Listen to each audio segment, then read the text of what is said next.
Medusa's story begins long before she was the snake-haired monster of legend, before her face was said to turn men to stone with a single glance. In the earliest myths, she was not always a creature of horror, but a maiden of striking beauty.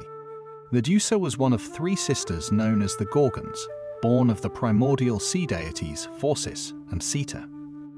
Her sisters, Steno and Euryale, were immortal, but Medusa alone was mortal, vulnerable to time and death. Unlike her monstrous siblings, Medusa was sometimes described as fair, with flowing hair that caught the admiration of gods and men alike. It was this beauty that drew the attention of Poseidon, the god of the sea. In some accounts, Poseidon desired her and pursued her with force.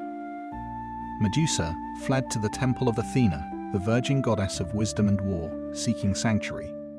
But Poseidon violated her there, in the very heart of Athena's sacred space.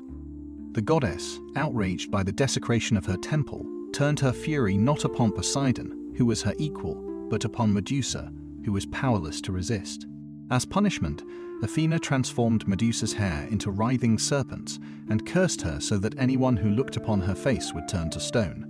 Once admired for her beauty, Medusa was now condemned to solitude, feared and hunted, exiled from the world of men.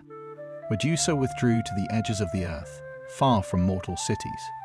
Though cursed, she was also empowered. The men who sought her out, heroes driven by fame or greed, met only death when their eyes fell upon her. Her blood carried strange properties. Drawn from the left side of her body, it was a deadly poison, but from the right, it was said to have the power to raise the dead. She was both a terror and a mystery, a symbol of danger but also of untamed power. Her end came at the hands of Perseus, the son of Zeus, and the mortal woman Danae. Perseus had been sent on what was meant to be an impossible quest, to bring back the head of Medusa. To accomplish this, he received divine aid. From Athena, he was given a polished bronze shield, which he could use as a mirror to avoid her deadly gaze. From Hermes came a sword, sharp enough to pierce anything.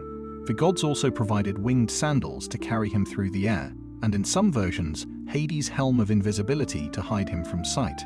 Perseus found Medusa sleeping in her lair, her serpent hair coiled and hissing softly. Around her lay the stone forms of men who had tried and failed to claim her life. Careful not to look at her directly, Perseus fixed his gaze on the reflection in his shield. Moving silently, he raised his sword and struck.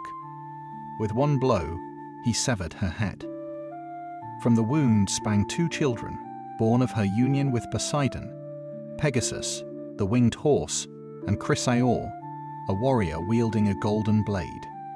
Even in death, Medusa gave birth to beings of wonder. Perseus carried her head away in a special sack, for its power to petrify remained even after her death. Along his journey, he used it to turn enemies into stone, including the sea monster sent to devour Andromeda, and later, King Polydectes, who had tried to force Danae into marriage.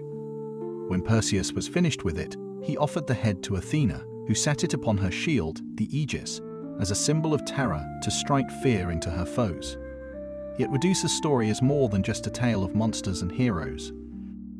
Over time, she came to embody complex meanings. To the Greeks, she was a warning of unchecked power and the consequences of offending the gods. But later generations saw her differently. Some viewed her as a victim, punished for suffering violence at the hands of Poseidon. Others saw her as a figure of feminine rage and resilience, a woman transformed into something both feared and unbreakable. Where once she had been helpless, she became untouchable. So Medusa remains one of mythology's most haunting figures. A monster, a mother, a victim, a protector. Her story is both tragedy and myth, her face forever frozen between beauty and terror, her legend one that has never turned to stone.